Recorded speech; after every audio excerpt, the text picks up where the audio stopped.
Hi friends, आंखें बंद करके बोलो, प्रॉफिटेबल बिजनेस होना इनफ है या फिर प्रॉफिटेबल एंड स्केलेबल बिजनेस होना बनता है।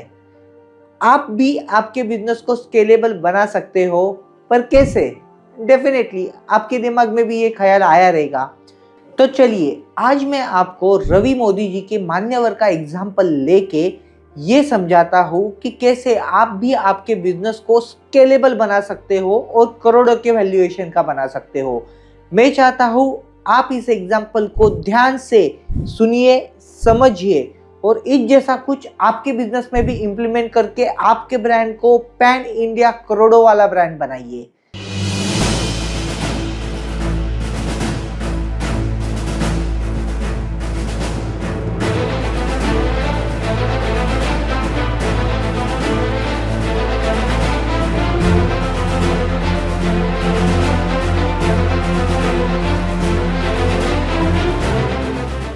तो फ्रेंड्स, रवि जी ने जब अपना ब्रांड शुरू किया मान्यवर, तो उन्होंने company own company operated model पे, मतलब कोको मॉडल पे 3 स्टोर्स चालू किए थे। ये 3 स्टोर्स चालू करने के बाद में उनको समझ में आ गया कि ये पूरा बिजनेस मॉडल सस्टेनेबल नहीं है। क्यों सस्टेनेबल नहीं है? क्योंकि इन्वेस्टमेंट करना पड़ता है, मैन्युफैक्चरिंग देखनी पड़ती है, ब्रांडिंग मार्केटिंग करनी पड़ती है और स्टोर को ऑपरेट करना पड़ता है, जो अपने आप में एक बड़ी बात है। और आप भी जानते हो, आप भी समझते हो कि दुकान को चलाना उतना सीधा नहीं है जितना हम सोचते हैं। दुकान चलाना अपने आप में एक बड़ा ऑपरेशनल इम्प्लीमेंटेशन है, जिसको सिर्फ एक दुकान ओनर ही अच्छे से चला सकते हैं। कि अगर उनको मान्यवर को बड़ा बनाना है तो उनको कुछ ना कुछ तो री इन्वेंशन करना ही पड़ेगा। उन्होंने अपने टीम के साथ में डिस्कशंस किए और डिस्कशंस में उनको ये समझ में आया कि वो एक फ्रेंचाइजी ओन्ड कंपनी ऑपरेटेड ऐसे शॉप्स लॉन्च कर सकते हैं, ऐसे शोरूम्स लॉन्च कर सकते हैं। फिर उन्होंने इस बेसिस पे ऑल ओवर इंडिया कुछ शॉप्स लॉन्च की जो फ्रेंचाइजी ओन्ड थी, पर ऑपरेशंस अभी भी मान्यवर ही हैंडल कर रहा था। जब वो ये कर रहे थे तो उनको ये समझ में आया कि दुकान का ऑपरेशंस भी वो नहीं कर सकते, क्योंकि उसमें बहुत ज़्यादा टाइम, एनर्जी और एक अलग टाइप का डेडिकेशन लगता है। फिर उन्होंने डिसाइड किया कि वो franchise owned company operated model को भी डिस्कार्ड करेंगे और all over India franchise owned franchise operated model launch करेंगे।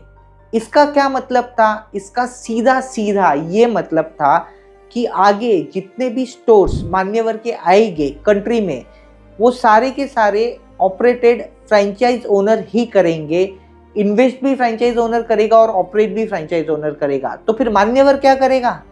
मान्यवर करेगा सटीक मैन्युफैक्चरिंग, मान्यवर करेगा यूनिक डिजाइनिंग, मान्यवर देखेगा कि डिस्ट्रीब्यूशन सब प्रॉपर रहे, मान्यवर देखेगा कि अपकमिंग फेस्टिव सीजन्स में ब्रांडिंग तगड़ी हो, मान्यवर एक वैल्यू परसेप्शन, एक ब्रांड परसेप्शन क्रिएट करेगा अपने प्रोडक्ट्स के लिए। ये सारा काम मान्यवर के पास में होगा। और इस मॉडल को जब रवि मोदी ने इम्प्लीमेंट किया, तब मान्यवर ग्रो होने लग गया फुल स्पीड में।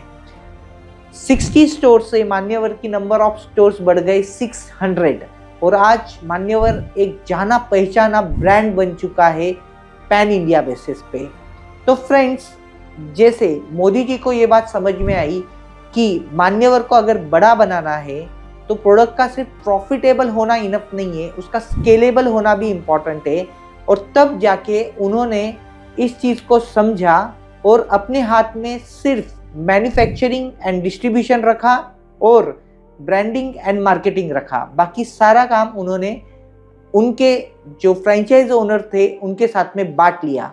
तो फ्रेंड्स, अगर आपके बिजनेस में भी ऐसा कुछ स्कोप है जहाँ पे आप किसी और बिजनेसमैन के साथ में एक फ्रेंचाइज मॉडल पे ज़्यादा फास्ट ग्रो कर सकते हो, तो आई विल रिक्वेस्ट आज ही आप अपने कोर टीम के साथ में बैठिए और ऐसा कुछ यूनिक डिसीजन लीजिए जिससे आपका ब्रांड भी मान्यवर जैसा पैन इंडिया एक बड़ा ब्रांड बन जाए।